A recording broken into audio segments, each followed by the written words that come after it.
예수님을 영접함으로 받는 축복이라는 제목으로 말씀을 나누려고 합니다. 선교지를 방문하고 돌아올 때마다 가슴에 품고 오는 질문이 하나 있습니다. 그것은 열악한 환경 가운데서 복음을 전하는 선교사님을 보면서 하는 질문입니다.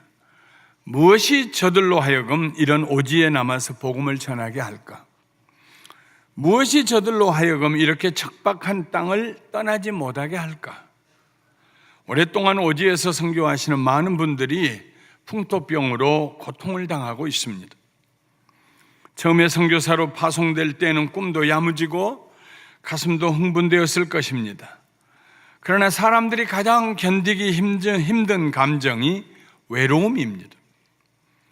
2-3시간 반경 안에 혹은 하루 온종일 차를 달려가도 한국 사람을 만날 수 없는 곳, 수고하고 애써도 큰 변화가 일어나지 않는 그날이 그날 같은 곳, 현지인들로부터 고맙다는 인사 한마디 듣지 못하는 곳에서 살다 보면 너나 할 것 없이 외로움이 가장 견디기 힘든 감정이 될 것입니다.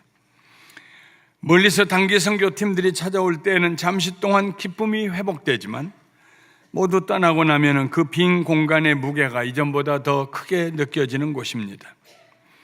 이번에 멕시코 중부에 있는 엘 꼬요테스 지역에 3박 4일로 선교 여행을 다녀왔습니다. 이정권 평신도 선교사님이 13년 차 섬기고 계셨습니다. 고등학생 때에 미국에 이민 온 1.5세입니다. 가던 날 오후부터 그가 섬기고 계시는 4군데의 마을 교회들을 보여주었습니다. 교회라고 해도 아주 작은 볼품없는 건물들입니다. 많이 모이는 교회가 아이들까지 60여 명, 작은 교회는 10여 명이라고 했습니다. 1400m의 고지대에 있는 황량한 벌판, 여름에는 사막이지만 겨울이면 영하의 날씨로 떨어지는 나무 한 그루 변변하게 서 있지 않는 몹시 가난한 동네였습니다. 여름에는 고지대였기 때문에 일사병이 날 만큼 뜨겁고 겨울이면 섭씨 영하 8도까지 내려간다고 했습니다. 그런데도 아직 창문도 없는 흙벽돌 집에서 삽니다. 1년에 서너 차례 내리는 빗물을 30m의 깊이가 5m 되는 콘크리트로 만든 큰 저수통에 모아서 온 동네 사람들이 공동으로 사용하는 가난한 동네입니다. 그 토양이 얼마나 세미한지 밀가루보다도 더 가늘어서 가벼운 바람만 지나가도 흙먼지가 일어났습니다. 무엇이 선교사님 부부를 여기에 머물게 했을까? 거의 모든 선교사님들은 외로움을 느낄 때 찾아가는 곳이 있습니다. 이 선교사님은 가까이에 있는 봉우리 셋을 가리키면서 말했습니다. 저기를 넘어가서 산기슭에 있는 돌들이 많은 곳에 가서 하루를 보냅니다. 선교사님의 이야기를 듣다가 문득 이 세상에 오신 예수님을 생각하게 되었습니다. 겨우 미국에서 살다가 와서 보는데도 이렇게 문화적인 충격이 큰데 천국에서 내려오신 예수님, 그것도 뉴욕이나 LA로 오시지 아니하고 2000년 전에 저 유대 땅 가난한 척박한 갈릴리 나사렛에서 사시던 예수님, 어떤 느낌을 가지셨을까? 마태는 예수님의 오심을 이렇게 표현하고 있습니다. 스볼론 땅과 납달리 땅과 요단강 저편 해변길과 이방의 갈릴리여, 흑암에 앉은 백성이 큰 빛을 보았고 사망의 땅과 그늘에 앉은 자들에게 빛이 비추었도다 하였느니라. 예수님께서 칠흑같이 어두운 세상의 빛으로 오셨습니다. 죽음이 있는 땅에 생명의 빛으로 오셨습니다. 그래서 어둠 속에 앉아있는 백성들과 죽음의 그늘에 앉아있는 백성들에게 생명의 빛을 비추어 주셨습니다. 어두운 세상이란 단순히 빛이 없는 세상이 아닙니다. 어두운 세상은 추한 세상입니다. 입에 담을 수도 없는 추한 일들이 매일 일어나는 세상입니다. 어두운 세상에는 곳곳에 위험이 도사리고 있습니다. 위험하기 때문에 두렵습니다. 짐승들보다 사람들이 더 무서운 세상입니다. 어두운 세상은 절망으로 가득 찬 세상입니다. 소망이 없습니다. 미래는 언제나 암울하고 어둡습니다. 어두운 세상은 생명이 없는 죽음의 땅입니다. 사람들은 그 죽음의 언저리에서 하루하루를 연명하고 있습니다. 하나님의 아들이 예수님이라는 이름으로 이런 세상에 사람이 되셔서 오셨습니다. 똑같은 모습으로, 똑같은 환경 가운데 똑같이 먹고 마시며 주무시고 사시기 위해서 이 세상에 오셨습니다. 그나마도 다른 사람들보다 못하셨습니다. 여우도 굴이 있고 하늘을 나는 새도 기거할 집이 있지만 인자는 머물 곳이 없다고 말씀하셨습니다. 다만 한 가지가 달랐습니다. 예수님에게는 빛이 있었습니다. 그 자신이 빛이셨습니다. 그는 참빛으로 세상에 오셨습니다. 예수님은 단순히 문명을 개발하고 지식을 전하기 위해 이 세상에 오시지 않았습니다. 사람과 사회를 변화시키고 회복시키시기 위해 오셨습니다. 가장 본질적인 회복은 생명의 회복입니다. 예수님은 사망의 어둠 가운데 살고 있는 사람들에게 새 생명을 주시기 위해서 오셨습니다. 예수님을 만난 사람들마다 죽음에서 일어나서 새 생명을 얻게 되었습니다. 새 생명은 삶에 대한 새로운 가치관입니다. 예수님을 만난 사람들마다 새로운 가치관을 갖게 되었습니다. 그 결과 그들의 삶이 새로워졌습니다. 성경에 나오는 인물들 중에 가장 부끄러운 사람이 가늠하다 현장에서 잡힌 여자입니다. 여자는 남자보다도 훨씬 더 수치스러움을 아프게 생각합니다. 가늠하다 현장에서 잡혔습니다. 간음이라는 말은 그 자신이 유부녀였다는 말입니다. 아마도 그의 간음의 상대가 부인을 둔 사람이었을 것입니다. 이 여인보다 더 부끄러운 사람이 세상에 또 있을까 싶습니다. 어둠 속에서 수치스러운 일을 하다가 들켰습니다. 사람들은 그 여인을 모세의 율법에 따라 돌로 쳐서 죽여야 마땅하다고 소리질렀습니다. 이 여인을 예수님 앞에 끌고 왔습니다. 예수님, 당신은 이 여인을 어떻게 처리하시겠습니까? 억지로 이 여인이 예수님 앞에 섰습니다. 억지로 예수님을 만났습니다. 여인뿐만 아니라 그 여인을 고소하는 사람들도 예수님을 만났습니다. 어둠이 빛을 만났습니다. 예수님께서 말씀하셨습니다. 너희 중에 죄 없는 자가 먼저 돌로 치라.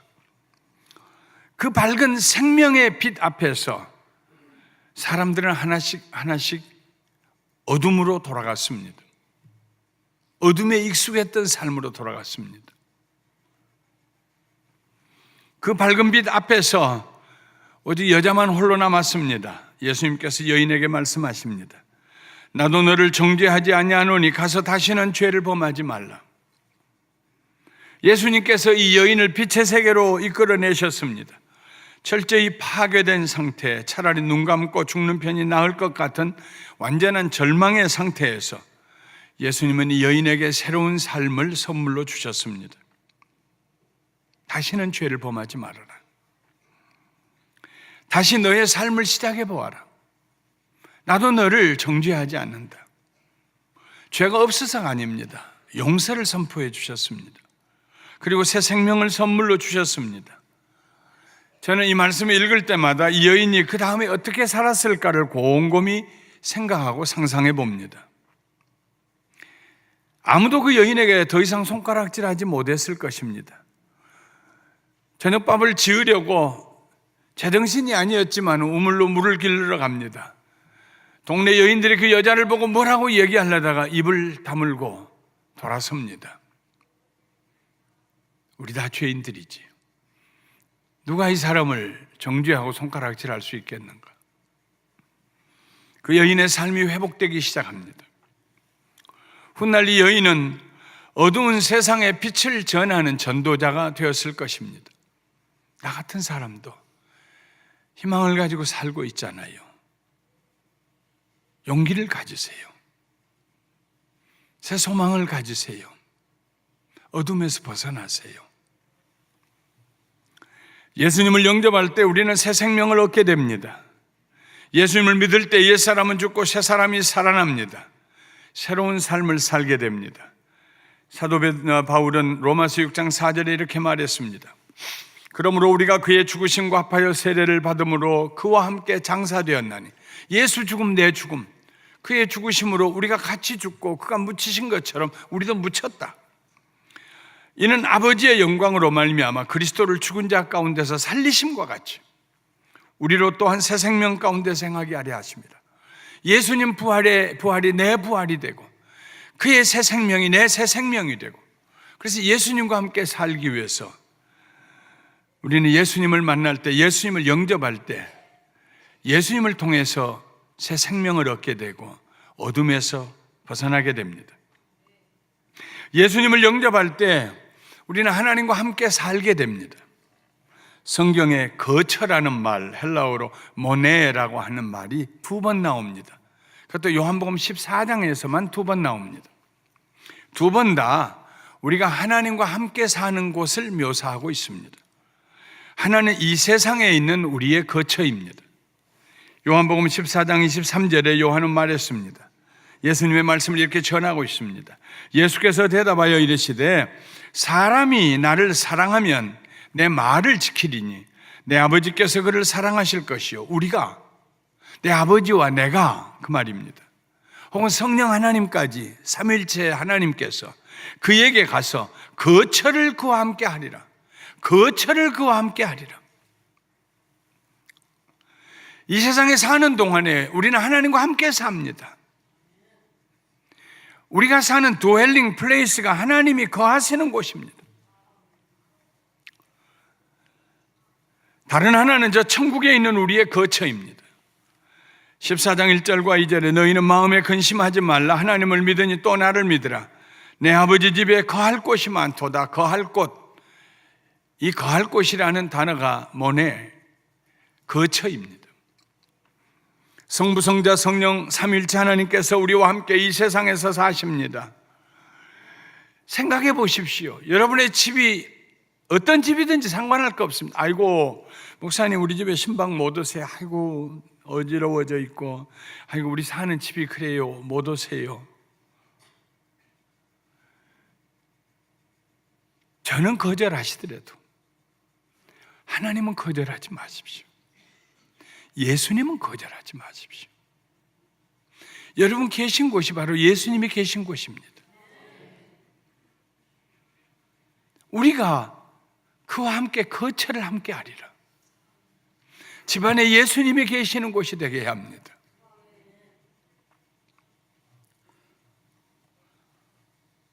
하나님께서 우리와 함께 살고 계십니다. 그곳이 1400m 높이에 있는 가난한 동네이든 해변 뷰가 좋은 곳에 있는 맨션이든 어디든지 예수님이 함께 계시면 거기가 천국입니다. 예수님 함께 계시면 거기가 지옥입니다. 이런 고백이 가장 잘 표현된 찬송가가 있습니다. 내 영혼이 은총 입어 중한 죄짐 벗고 보니 슬픔 많은 이 세상도 천국으로 화하도다. 주의 얼굴 뵙기 전에 멀리 뵈던 하늘나라 내 마음속에 이루어지니 날로 날로 가깝도다. 높은 산이 거친 들이 초막이나 궁궐이나 내 주 예수 모신 곳이 그 어디나 하늘나라. 할렐루야 찬양하세. 내 모든 죄 사함받고 주 예수와 동행하니 그 어디나 하늘나라. 예수님을 영접할 때 우리는 어둠에서 벗어나서 빛 가운데 들어가고 새 생명을 얻습니다. 산자가 됩니다. 예수님을 영접할 때 우리는 예수님과 함께 살게 됩니다. 이 집 누가 살아요? 예수님이 사십니다. 예수님 혼자요? 아니요, 우리들과 함께요.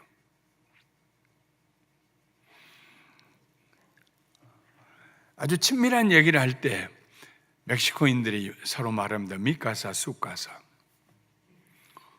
그 정도는 나도 알아요.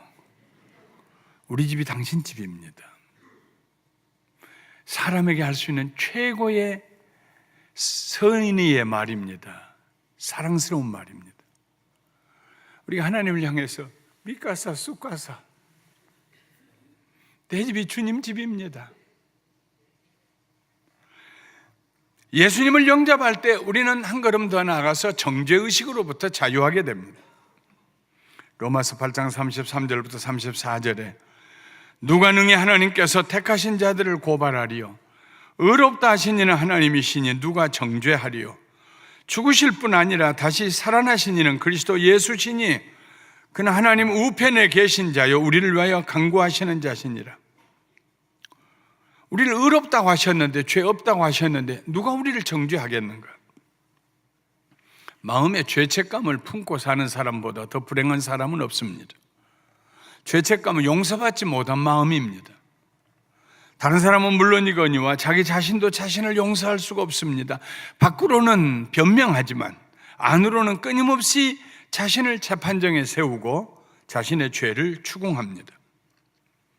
그러나 우리가 예수님을 만나고 우리 삶 속에 예수님을 영접하면 우리는 모든 죄책감으로부터 자유하게 됩니다.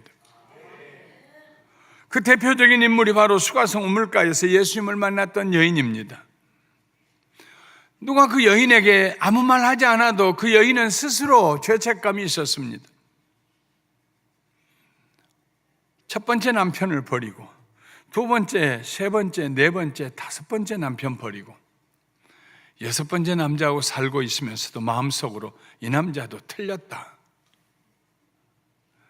아무도 그에게 찾아와서 얘기하지 않습니다. 동네에서 내놓은 사람입니다. 자기 자신도 사람들 만나고 싶지 않아서 대낮에 12시에 우물에 물길로 나왔습니다. 아무도 없는 시간에. 그러나 자기 속에는 죄책감이 떠나지 않았습니다.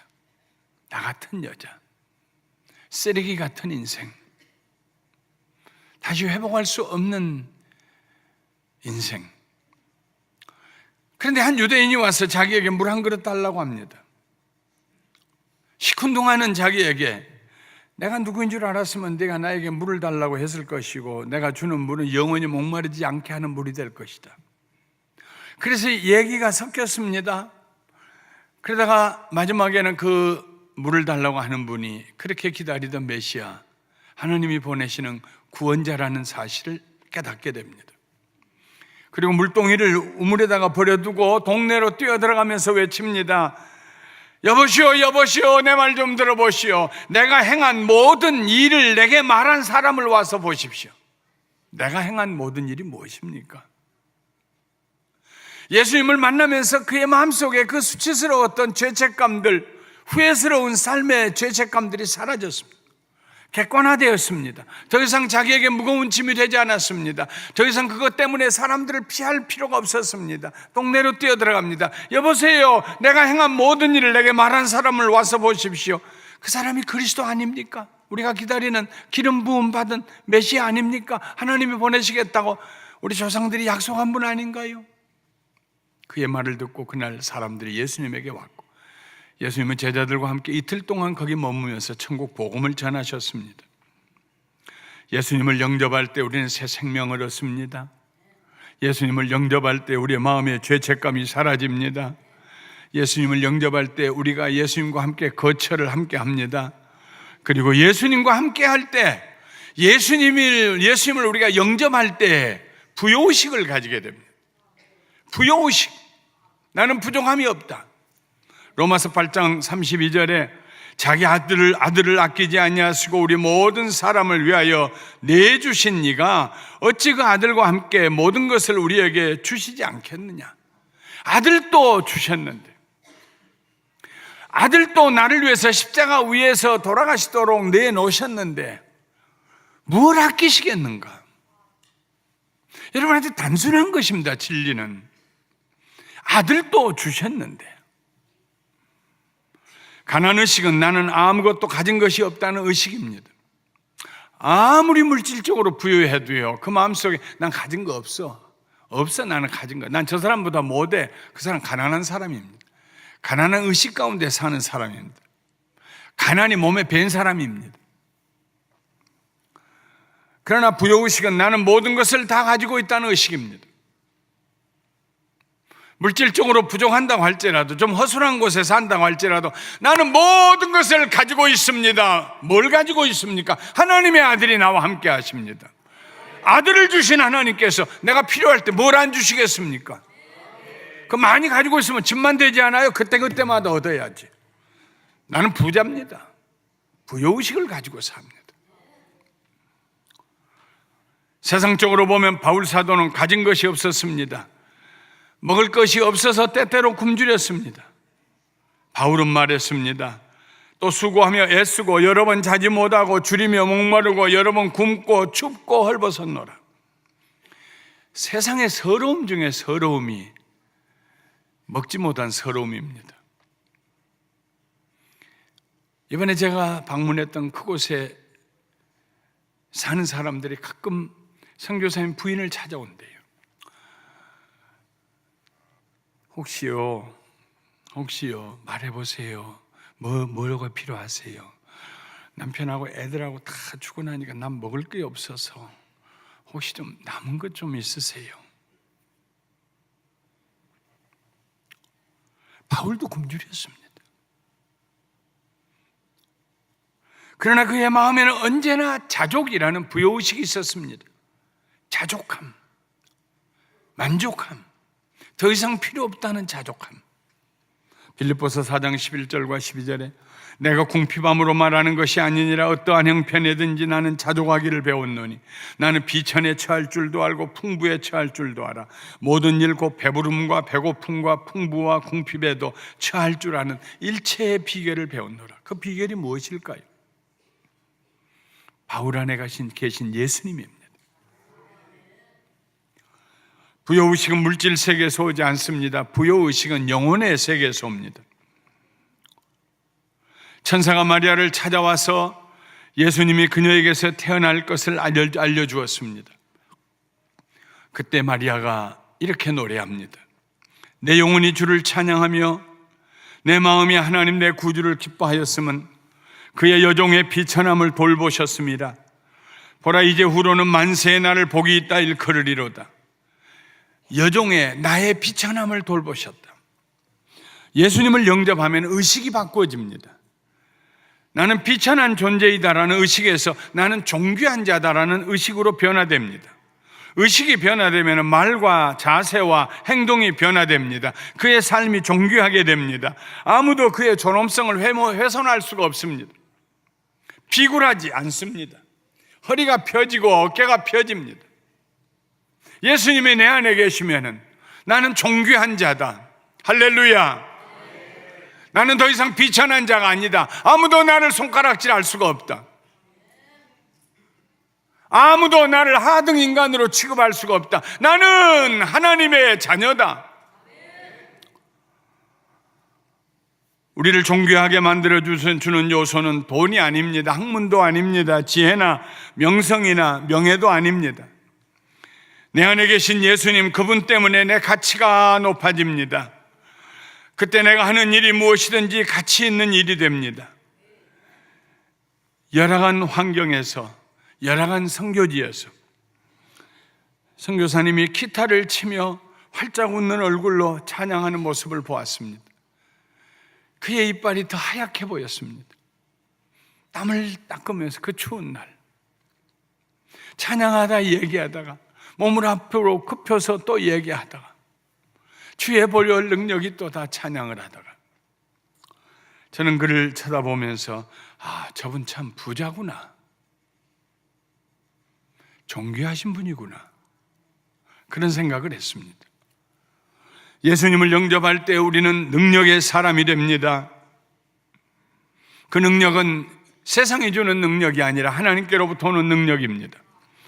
고린도전서 1장 24절과 25절에 오직 부르심을 받은 사람들에게는 유대인이나 헬라인이나 그리스도는 하나님의 능력이요 하나님의 지혜니라. 하나님의 어리석음이 사람보다 지혜롭고 하나님의 약하심이 사람보다 강하니라.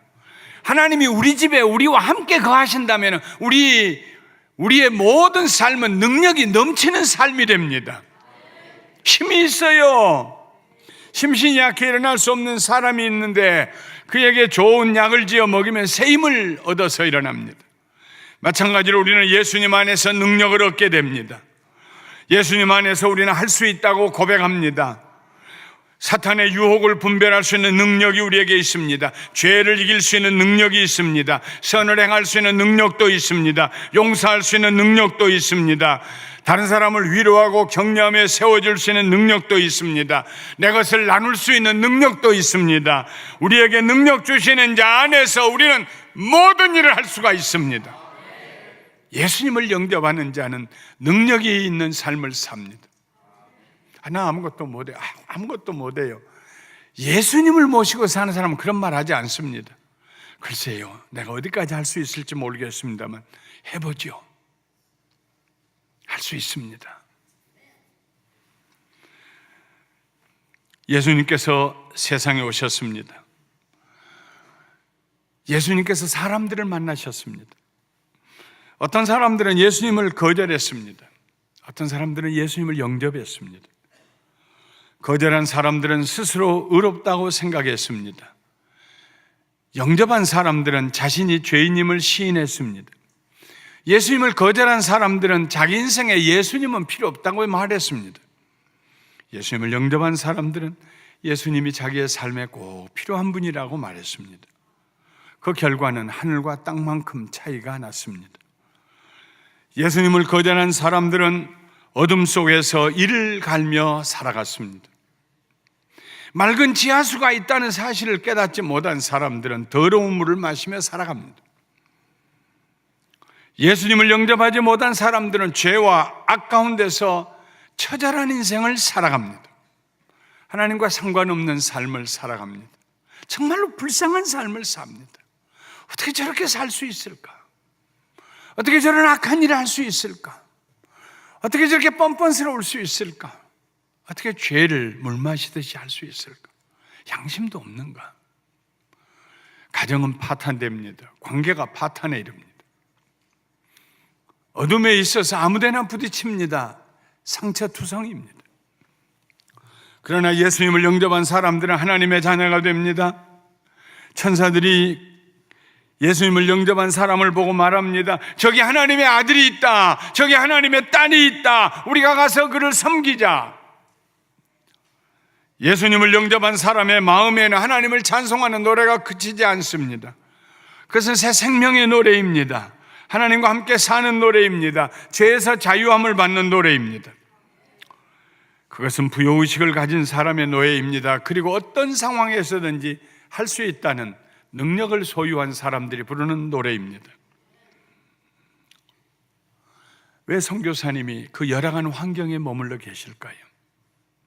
그들의 마음에 계시는 예수님을 저들에게 전하고 싶어서입니다. 선교를 하다 보면 그들을 물질로 부자가 되게 할 수 없습니다. 문화적으로 변화시키는 일도 쉽지 않습니다. 다만 한 가지는 할 수 있습니다. 내 안에 계신 예수님, 당신 안에도 계실 수 있습니다. 예수님께서 오신 성탄의 계절에 사랑하는 성도 여러분, 다시 한번 예수님을 마음에 영접하시고 오늘 여러분에게 드린 이런 축복들을 받게 되시기를 주님의 이름으로 축원합니다. 축원합니다. 축원합니다.